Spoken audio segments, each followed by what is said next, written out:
Manhã Diversa de volta para você e agora para falar de saúde auditiva. A campanha nacional de alerta ao zumbido, conhecida como Novembro Laranja, engloba também a conscientização sobre a misofonia e a hiperacusia, alterações auditivas que podem afetar a qualidade de vida de milhares de brasileiros. Mari. Isso aí, então convidamos hoje a otorrinolaringologista, a doutora Kênia Chaves, para conversar sobre a importância da conscientização, diagnóstico e tratamento. Então, muito bom dia, doutora, seja muito bem-vinda. Muito obrigada e obrigada pelo convite. É uma honra fazer parte dessa campanha do Novembro Laranja, que é uma coisa que eu trabalho tanto, que é tão legal a gente divulgar. Isso aí, né? Então vamos começar entendendo mais sobre esse assunto, né? E o alto número de pessoas que têm algum tipo de perda auditiva no mundo é um dos motivos que motiva aí, né, o Novembro Laranja. Fala um pouquinho sobre isso pra gente. Pois é, a última pesquisa que eu vi era de 2015 e falava que 22% da população adulta de São Paulo tinha zumbido. Então, é realmente um sintoma muito comum, muito prevalente. Mas, além desse motivo, para a campanha, a gente também faz essa campanha no sentido de conscientizar as pessoas que zumbido é um sintoma, que a gente tem que procurar o médico para investigar. Além disso, para uma campanha para os profissionais de saúde também se envolverem com a causa, procurarem estudar mais e se especializar mais nisso. Doutora Kênia, o surgimento do zumbido, ele pode acontecer por diferentes razões? Assim, a gente consegue exemplificar algumas? Exatamente. O zumbido ele é um sintoma, então ele é secundário a alguma doença. É claro que, primeiro de tudo, a gente pensa nas doenças próprias do ouvido. Qualquer tipo de perda de audição pode causar zumbido. E é engraçado que, normalmente, as perdas mais leves, muito precoces, elas causam mais zumbido que as perdas auditivas mais profundas, né? Mas, além disso, outras doenças do ouvido, como malformações, infecções de ouvido, ou até coisas transitórias, como cera de ouvido, também podem causar. E, além disso, a gente pensa nas doenças de outras partes do corpo que vão causar o zumbido. Por exemplo, bruxismo e apertamento dentário é bem comum de dar zumbido. Alterações da coluna, alterações cervicais, tanto da coluna mesmo como hérnia, como alterações musculares do pescoço. Outras alterações de doenças do sangue, por exemplo, diabetes, alteração de tireoide ou mesmo alterações hormonais. Nós mulheres, né, temos muitas alterações hormonais. E alterações de vitaminas também, tá? Fora isso, a gente sempre tem que pensar, é muito raro, gente, mas a gente sempre tem que descartar doenças como tumores do cérebro e do ouvido também, que são coisas mais graves, né? E o que é o zumbido? Porque a gente, quando pensa no zumbido, logo vem na nossa cabeça aquela ideia realmente de um zumbido no ouvido, né? Que às vezes a gente até escuta aquele som agudo quando está em algum lugar com muito barulho. Mas o que exatamente é o zumbido? O que caracteriza ele para a gente identificar? Isso aqui é um zumbido. O que é? É mais ou menos isso que você falou, Mari. É aquele barulho que você escuta, mas que ninguém mais escuta, que você não sabe que está ali no ambiente. Ele pode ser qualquer barulho mesmo. Pode ser agudo, pode ser grave, pode ser uma cigarra. Tem paciente que descreve como se fosse uma musiquinha ali no fundo. Toda vez que a gente escuta esse barulho, na verdade, assim, quando você coloca um adulto num lugar acusticamente tratado, a maioria vai escutar alguns barulhinhos. Quando você escuta isso num ambiente normal, já não é considerado normal. A gente já tem que pensar e já tem que investigar. E é algo constante esse zumbido? Não necessariamente, não precisa ser constante, pelo contrário. A maioria dos pacientes fala que o zumbido é intermitente. Tem dia que vem, tem dia que não vem.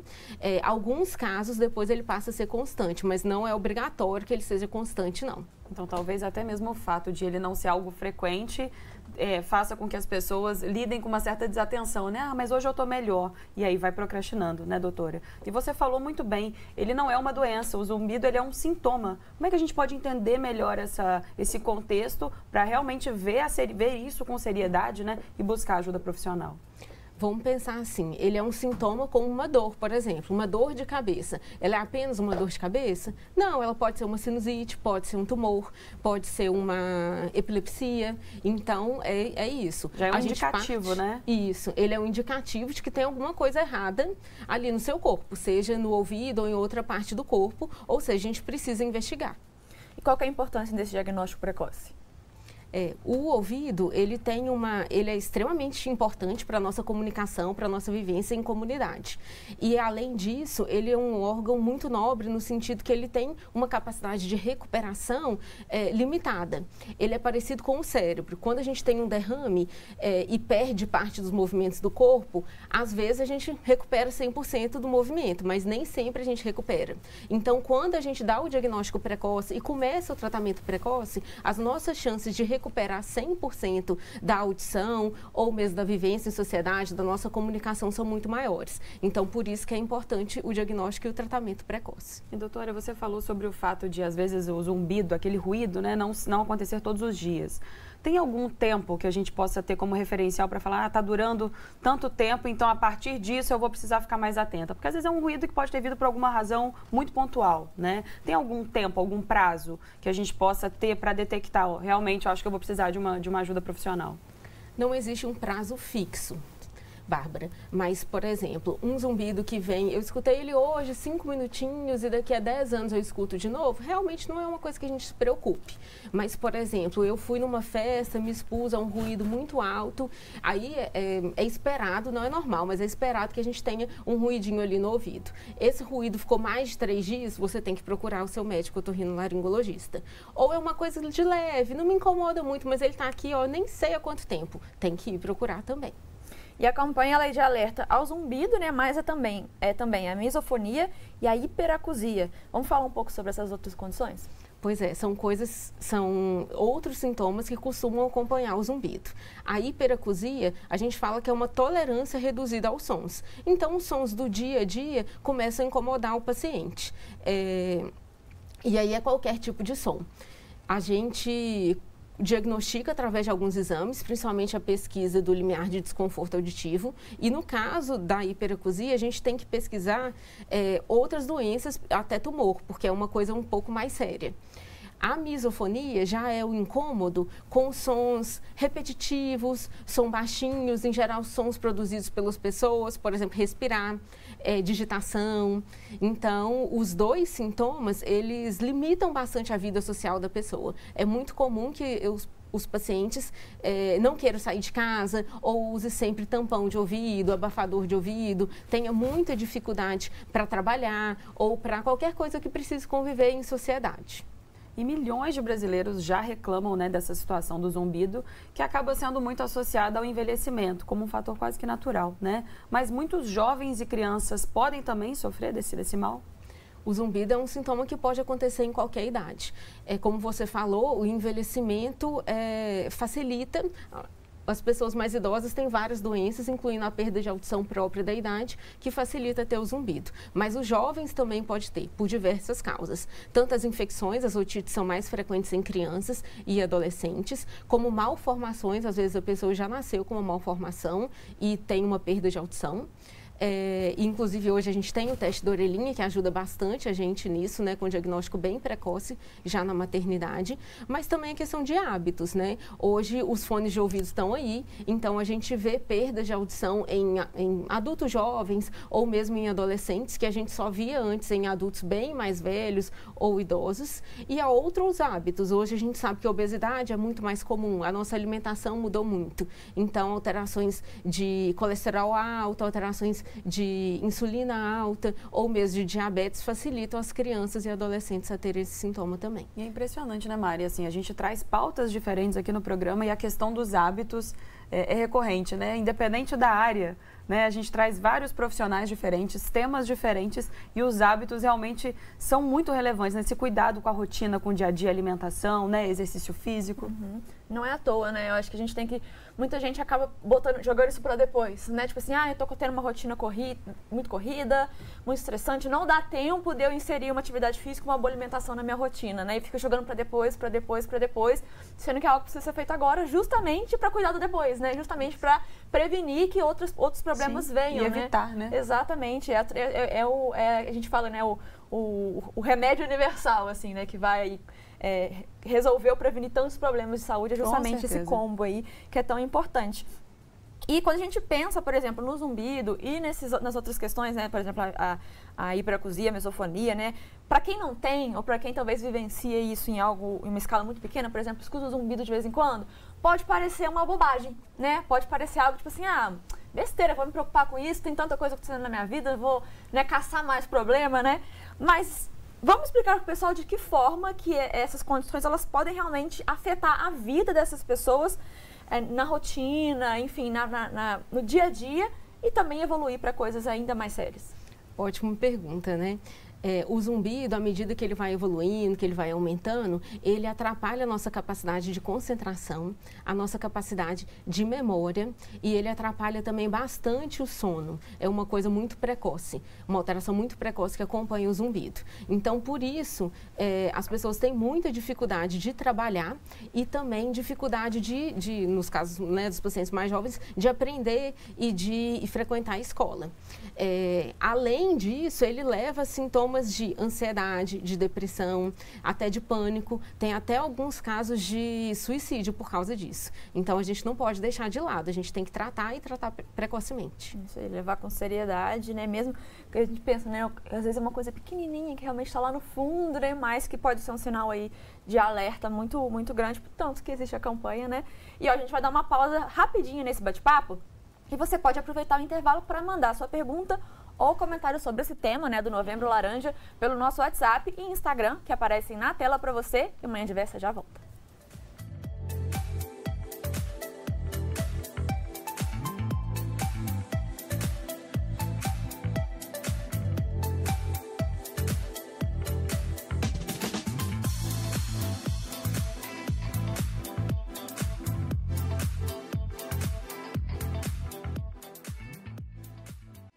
Manhã Diversa está de volta, agora são 10 horas e 24 minutos.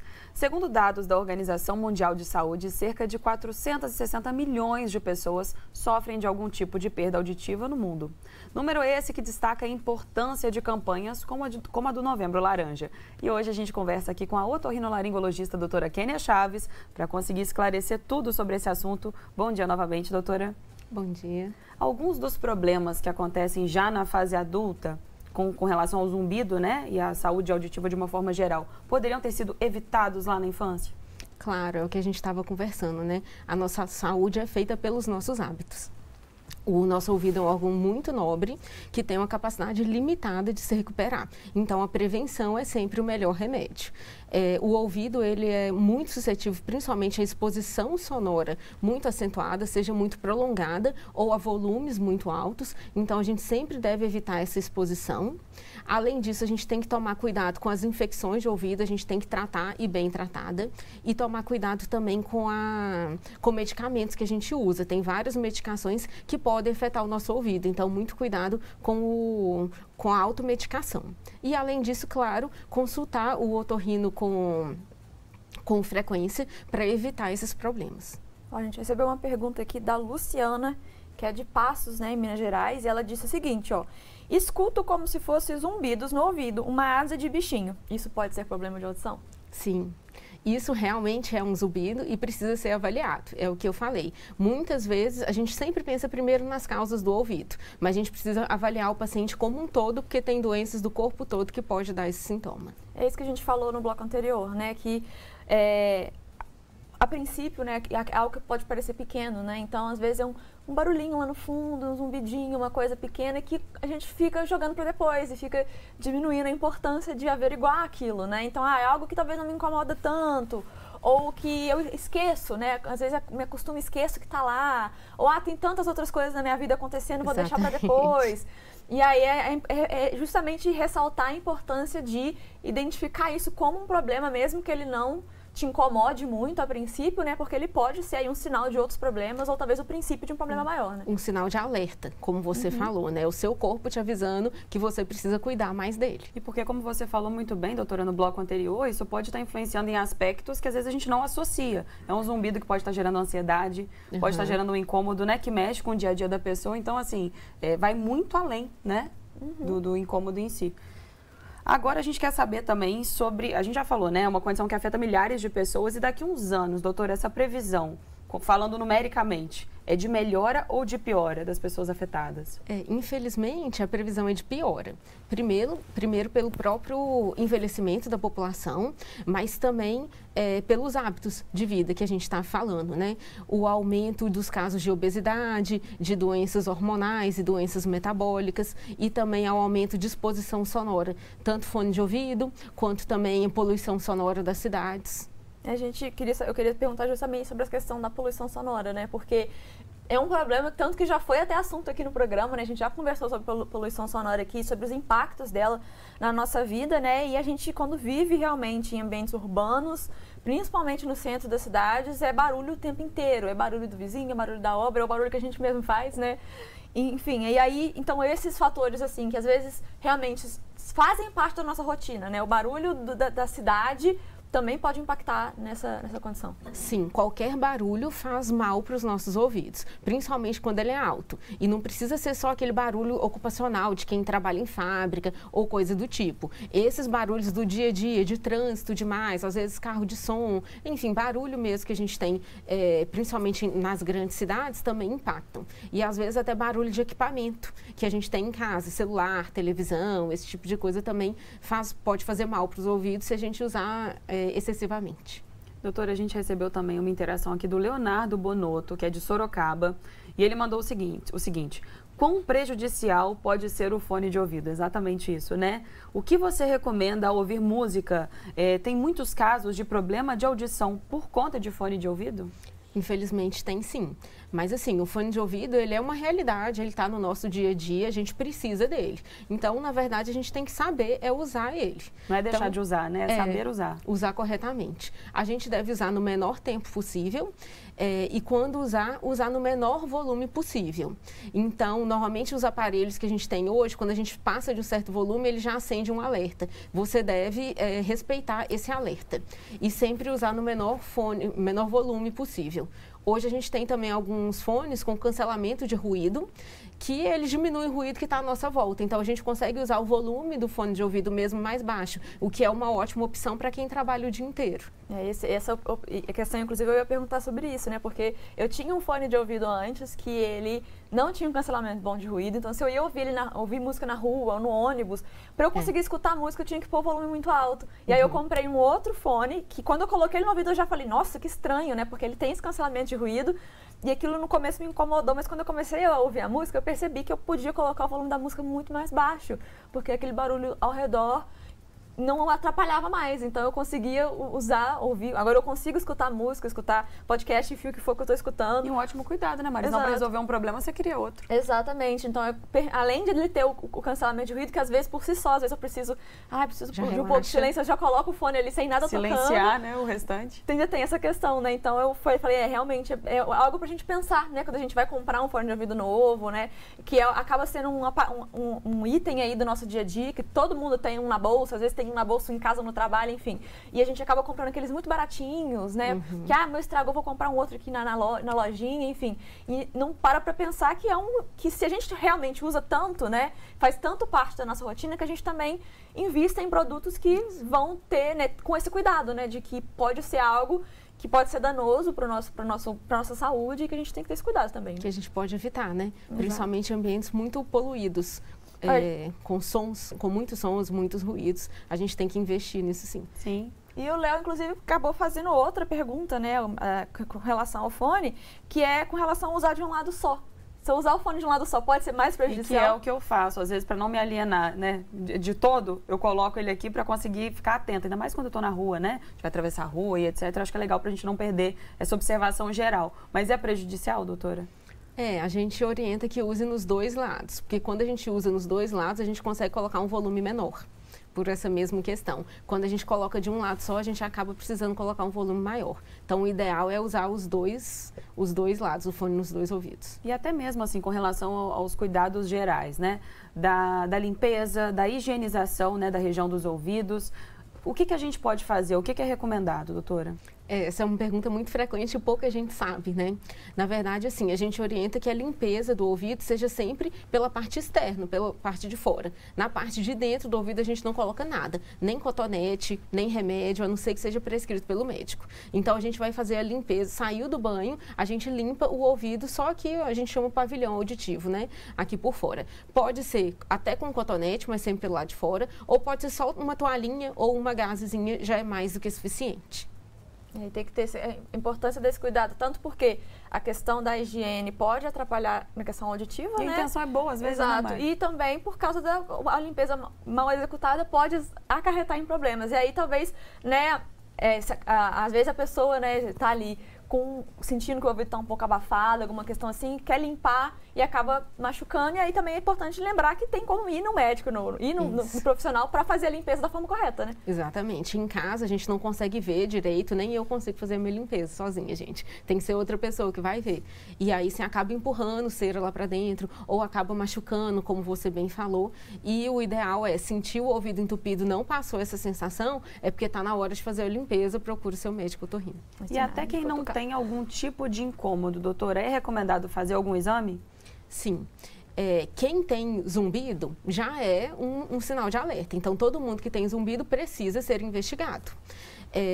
Até para excluir tumores e essas doenças mais graves, como eu falei. Mas vamos supor que a pessoa foi investigada e não teve nenhuma alteração importante. Ela pode ser só acompanhada. Mas o que eu vejo mais frequentemente é que, na verdade, a pessoa não relacionou o incômodo que ela tinha com o zumbido. Por exemplo, com bruxismo. Quem tem bruxismo tem dor, tem desgaste de dente, tem cárie, tem alterações dentárias. E às vezes ela só não relacionou que o zumbido era por causa disso. E aí, quando ela quando ela descobre isso, quando ela trata, é sempre bem melhor. Ou seja, a importância de levar tudo a sério, né? Tanto os sinais que estão ali realmente diretamente no auditivo, né? Os sons, enfim, os incômodos, como as outras questões da nossa saúde que podem também acarretar, enfim, se espalhar, entre aspas, né? Assim, acabar tendo impactos em outros aspectos, né? Com certeza, Mari. E a gente tem mais uma pergunta aqui, doutora, interação do Paulo, que é de Betim. E ele aproveitou a presença da doutora para perguntar como deve ser o cuidado com o ouvido na praia ou na piscina. Excelente pergunta. Alguma coisa diferente deve ser feito? Não tem nada especificamente. Na praia, na piscina, eu lembro de passar protetor solar aqui fora, porque aqui pega bastante sol, principalmente homem, e se puder proteger também com boné ou com uma viseira, enfim, é bom também. Fora isso, cuidado assim de limpeza, não tem nada diferente. Não coloque água oxigenada, não coloque nada no ouvido. Quem tem problema de estar sempre acumulando cera, eu acho que é bom fazer uma limpeza do ouvido antes de ir para a praia ou antes de mergulhar. Quem não tem, não precisa de nenhum cuidado específico, não. E na hora que entra a água no ouvido, é só dar aquela tombadinha na cabeça que sai, né? Isso. Puxar um pouquinho o ouvido, dar uma tombadinha na cabeça e esperar passar. Nada de tentar secar lá dentro também, que, como a gente disse, pode acabar causando problemas também por causa disso, né? O que é muito frequente é que a cera do ouvido, ela absorve a água que entra. Então, às vezes, já tinha um pouquinho de cera, mas não estava incomodando. Aí a cera absorve a água e ela incha e dá aquela sensação de ouvido entupido. E aí, como é que você resolve? Vai no médico, gente. Não inventa receita caseira, não. Isso aí, ó. E o Paulo de Betim também está participando aqui, ó, e aproveitou a presença da doutora. Foi o que eu acabei de falar. Foi o do Paulo, isso, foi da praia, isso. Ali embaixo que tem a Giza. A Giza. Eu já vou ler a pergunta da Giza, que a nossa produção tá passando ela pra gente ainda, mas enquanto isso eu quero aproveitar para pedir para você falar com o pessoal de casa que talvez negligencie a saúde dos ouvidos, Mari. né? Passar aí essa mensagem para a gente ter esse cuidado no nosso dia a dia e ter essa mentalidade realmente de entender o nosso ouvido como uma parte não só crucial para a nossa saúde, mas também como um local que dá sinais também de que tem algo de errado. Que merece atenção. Exato. Exatamente. O nosso ouvido é um órgão nobre, gente. Ele é essencial para a nossa comunicação, para a nossa vida em comunidade. E, além disso, ele tem um potencial de recuperação limitado. Então, prevenir é muito melhor do que remediar. Cuidado com exposição sonora demais, tanto fone de ouvido quanto exposição do dia a dia. Cuide da sua saúde em geral, como eu falei, diabetes, tireoide, problema de colesterol, todos podem dar esse tipo de sintoma. E preste bastante atenção nos sintomas. Sentiu qualquer coisa, procure seu médico otorrino. Outra coisa interessante de falar também, que muita gente não sabe, é que a gente deve fazer alguns exames periódicos do ouvido, mesmo quem não sente nada. O que eu falei do teste da orelhinha ao nascimento é extremamente importante. Fora isso, antes da criança começar aquela fase de alfabetização, lá pelos 4, 5 anos de idade. Depois, na fase de adulto, em quem trabalha muito exposto a ruído, deve fazer a cada 6 meses ou a cada ano, dependendo da exposição. E depois, quem está chegando ali por volta dos 60, 65 anos, onde a gente espera a perda de audição. E fora isso, quem tem uma história familiar de perda de audição deve começar esses exames mais precocemente, às vezes até a partir dos 40 anos. Ótimas dicas. E a gente recebeu também a mensagem da Gislene Aparecida, que é de Pedro Leopoldo, e ela mandou o seguinte. Ela disse que ficou com o ouvido inflamado durante 4 meses, deu fungo, tratou e que tem um tempo que ela não ouve mais zumbido, só que ainda dá muita cera. Ela quer saber se essa consequência, né, se isso é algo normal do que ela teve da inflamação. E ela disse também que adora o programa e a gente adora a interação de vocês. Gislene, obrigada pela participação. O que a gente pode responder para ela, doutora? A otite fúngica é um quadro um pouco mais prolongado, ele demora um pouco para melhorar. Como eu não estou avaliando ela, eu não tenho certeza de como é que está o quadro dela, mas é comum, depois de uma infecção mesmo, aumentar a produção de cera ou até produzir umas casquinhas, como se fossem machucados ali no ouvido mesmo. Então, eu sugiro que ela vá no médico para ela avaliar se está dentro do processo de cicatrização normal do ouvido, lembrando que esse processo é mais demorado nos quadros de otite fúngica, ou se ainda tem alguma infecção.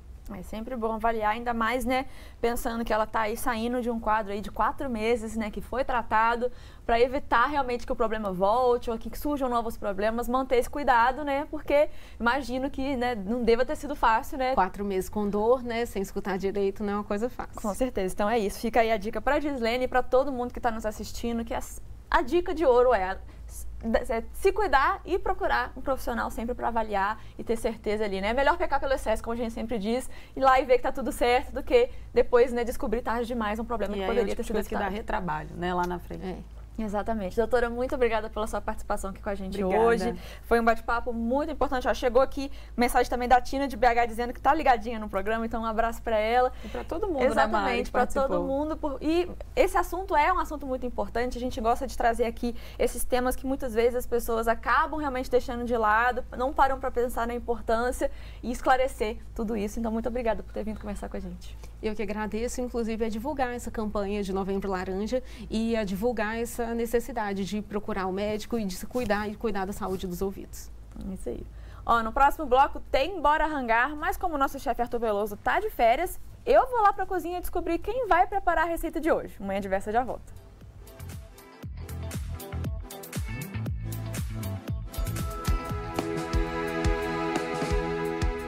O projeto Vagou JF da Prefeitura de Juiz de Fora divulgou novas vagas de emprego na cidade. Ao todo, mais de 500 oportunidades estão abertas. E para conferir as formas de se candidatar, o interessado deve acessar o site do projeto. Lá estão disponíveis outras informações sobre as vagas, que incluem auxiliar de produção, corretor de língua portuguesa e redação, vendedor e tosador. O site do projeto está aparecendo na tela.